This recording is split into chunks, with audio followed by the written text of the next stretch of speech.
Out of nowhere, my husband drops this on me. I have to go to work. You're on your own for the rest of the trip to the hospital. What? My brain was foggy from a fever that was soaring over 104 degrees, but I managed to ask him this while he navigated us down a gloomy, nearly deserted street. He was halfway through driving me to the hospital because of my fever. I remember his reluctance when I first asked him to drive me. He had this sour look on his face. But it was him who canceled the ambulance I had called, grumbling, "Don't bother them for just a fever." As I was mulling over this, I noticed he had already pulled over. He got out and swung the passenger door open. Was he seriously going to drag me out? I held on for dear life to the passenger seat with my feeble hands, but it was to no avail. He yanked me out of the car and dumped me on the sidewalk. He gave this dismissive snort, hopped back into the driver's seat, and said, "You're gonna have to wing it from here. The hospital's just an hour's walk away. Don't be a nuisance to others. Clear?" With that, he peeled off. Please, stop. Come back. I knew my words were futile against the receding car. I was too drained to even stand. All I could do was cry and whimper out a cry for help. Someone help me. I'm Kelly, a 40-year-old full-time mom. I live in a small town with my husband Ray and our 16-year-old son Mike. I met Ray through a friend. Back when we started dating, he would often say, "I'm gonna climb up the ladder, just you watch." I thought that maybe marrying him would lead to happiness, and at first it did. He worked at a well-known company, brought home the bacon. We had fun on our days off, catching movies and shopping. But when our son Mike started growing up, things began to shift. Ray, for one, never chipped in with childcare. He never once changed a diaper, and bath time was always a solo mission for me. Despite being able to take time off, Ray never showed up to any of Mike's school events. Heck, he never even took us on a family vacation. Long story short, he was never really a dad. These days, he and Mike barely exchange words. Of course, I tried to mend their relationship, but Ray would always shrug me off, saying he was beat from work. As time wore on, I realized that Ray was more of a chicken than I thought. His grand promises weren't ambition, it was just hot air. His vow to climb up the ladder was just a tactic to keep me from walking away. Sure, he makes a bit more than the average Joe, but compared to his colleagues, he hasn't really made much headway. I don't necessarily need him to be a hotshot, but if he's gonna be all work and no family, he could at least... Those were my thoughts one day after dropping Mike off at soccer practice and whipping up Ray's breakfast. Ray shuffled out of the bedroom and into the living room, giving the breakfast spread on the table a hard, long look. It was the usual stuff: toast, coffee, some fruit, and salad. He slumped into the chair and decided to start off with a sip of his coffee. Then his brows knitted together, and he grumbled, "What's this?" Huh? Something wrong? It's the same coffee beans as always. I had already had a cup earlier, and it tasted just fine. But he slammed his coffee mug down, announcing, "This is terrible. I can't drink this," before storming out. From that point on, he turned into a regular food critic, finding fault with every single meal I prepared. The lunchbox I lovingly packed for him was mostly untouched, him claiming it was inedible. Even after a long day's work, he barely touched his dinner, whining about being served such food. And his complaints didn't stop at my cooking, oh no. They extended to laundry and cleaning too. He'd gripe about the laundry on the balcony needing better ironing, or he'd swipe his finger on the windowsills, commenting on the accumulated dust. All of a sudden, he was picking holes in the housework, despite me doing everything as I always had. And when he took pot shots at my housekeeping, there was this undertone of comparison, as if any other woman would do a far better job. Something was off. It felt like he'd been paying close attention to other women doing their housework recently. That's when I started noticing his peculiar behavior, taking his smartphone with him to the bathroom, whispering on the phone in his study. I couldn't help but wonder if he was cheating. Eager to find solid proof, I rummaged through his bag, snooped on his smartphone when he was asleep, but found zilch. I thought about hiring a private eye, but he controlled our finances and I didn't have extra cash. So, with this cloud of uncertainty looming, several weeks passed by. Our conversations became even fewer, and it seemed all he knew how to do was complain. It was a high-stress situation for me.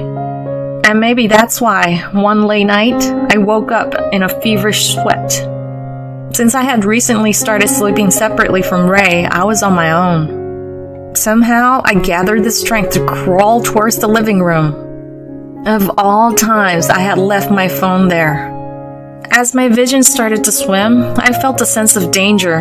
An overreaction perhaps, but I truly felt like my life was hanging in the balance. As I picked up my phone from the living room table to dial 911, Ray happened to saunter in. "Why are you up at this ungodly hour?" Mustering my remaining strength, I explained what was happening. He silently took the phone from my hands. Was he gonna call an ambulance for me? But instead of the relief I expected, he blindsided me with his words. "Calling an ambulance over a little fever? How embarrassing! You can't do housework properly, but you're an expert at causing me problems. If you get what I'm saying, just go back to sleep. You'll feel better." Instead of worrying, he just snapped at me. Half sobbing, I pleaded, "Please, I need to go to the hospital. If not an ambulance, then please drive me in our car." I clung to him, begging almost incoherently. He seemed extremely unwilling, but eventually my persistent pleas seemed to break him down, and he agreed to drive me. "I work tomorrow, you know. How's that gonna affect my sleep?" Ray grumbled incessantly from the driver's seat. All I could do was listen, my head leaning against the passenger window as rain pounded against it. We were barely 5 minutes from home when Ray's phone buzzed. He pulled over and picked it up, ending the call after a short exchange. "I have to go to work. You're on your own for the rest of the trip to the hospital." What? Work? At this time of night? My surprise caused him to flare up. "You doubting me? Can't you drop me off at the hospital first before heading to work? It's not a big deal by car." The idea of walking to the hospital in this state, in this rain, seemed absurd. I clung to the passenger seat for dear life. But he was out of the car in no time, ripping open my door, unbuckling my seatbelt, and roughly grabbing my shoulder. "Get out! Quick!" He practically hurled me out of the car with those words. My knees and palms scraped against the ground. The darkness made it hard to see, but it felt like I was bleeding. "What the hell? That hurt!" I yelled after him, but he just snorted, climbed back in the driver's seat, and zoomed off. Helpless, all I could do was watch his car disappear into the distance. The rain grew more intense, and my fever spiked. The streets were deserted, and my phone was still with him. The hospital was my only option. Using every bit of strength, I started to crawl toward it. The hospital staff would be waiting. Ray had told them I was coming. Other patients were likely waiting too. I couldn't afford to waste any more time. My consciousness wavered as I stumbled and got lost, but somehow I made it to the hospital. It had been 2 hours since I left home, a journey that should have taken 15 minutes by car. I spotted a nurse through the glass door as I tried to enter. Feeling a wave of relief, I lost consciousness. When I woke, I was lying in a hospital bed. The meds or the IV seemed to be working as my fever had broken. A familiar voice broke my trance. My son's voice. "Mom, you okay?" Mike's face filled with concern. Yeah, I'm okay. Sorry for scaring you. But why was he here? He smiled and helped me sit up, revealing Ray slouched in a chair. Soaked, his hair a mess, and for some reason, his legs trembling. What the heck had happened while I was out? Dad, you owe Mom an apology, Mike said seriously. Startled, Ray looked up. His face was gaunt, dark circles under his eyes. I'm sorry, he murmured. Mike wasn't exactly pleased, but he turned back to me and began recounting what had happened. After dumping me from the car, Ray had apparently headed back home. Mike had been awake, sensing something was off, and noticed my absence. When Ray came home, Mike asked him point blank where I was. Ray, as slippery as ever, tried to weasel out of the question. But Mike, stubborn as a mule, kept pressing him until Ray finally caved and admitted that he'd left me out in the rain. Mike's a big guy, much more so than his timid dad, so you bet Ray was feeling rattled. While they were going at it, the hospital I'd called and confirmed I was okay. Mike proposed that they head over to see me, but Ray brushed him off with the old, "I've got to work tomorrow" excuse. That's when Mike lost it. He got right up in his dad's face saying, "You're walking your ass to the hospital too." Ray, scared by his son's tirade, ended up jogging all the way here in the pouring rain, all while being monitored by Mike on his bike. Talk about a workout, especially for Ray, who usually commutes by car and avoids exercise like the plague. It explains why he looks like he's been through the ringer. After telling me all this, Mike turned to me with a serious look and said, "Mom, you need to dump this guy pronto." I was shocked. Not because I didn't want a divorce, but because I couldn't believe what I made my son say. All I could do was grab his hand and apologize. After that, Ray and I were on ice for a while. I wanted a divorce, but money was a snag. As a stay-at-home mom, I wasn't sure if I could support Mike properly if I left Ray. I can't help but wonder what was going through Ray's head. Fast forward a few weeks after I got really sick, I got a call on the landline. Hello? You're Ray's wife, right? My name's Adriana. I work with him. Yes, I am. What can I do for you? Adriana told me. Ray and I are in love. Would you mind stepping aside? She'd been having an affair with my husband. I knew my suspicions of his cheating weren't unfounded. If I could divorce, I would! I blurted out, and I meant it. If she wants that jerk, she can have him. Bracing myself for a tongue lashing, I gripped the phone tightly. But she just sounded thrilled and said, "Really? That makes things easier. I've got a good job, so I can handle the alimony. Give me your email and I'll send you plenty of evidence of the affair with Ray. Use it to pressure him into a divorce."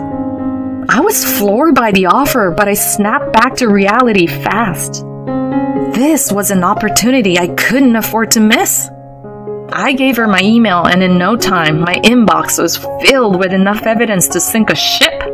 Cozy selfies of them, screenshots of their meetup messages, you name it. That night, after making sure Mike was asleep, I cornered Ray, who was having a drink. "Hey, we need to talk." He barely glanced at me, muttering, "What?" I was so ticked off, I turned off the TV and slammed the table. That sure got his attention. A ticked off Ray finally looked at me. I plonked the documents in front of him, divorce papers.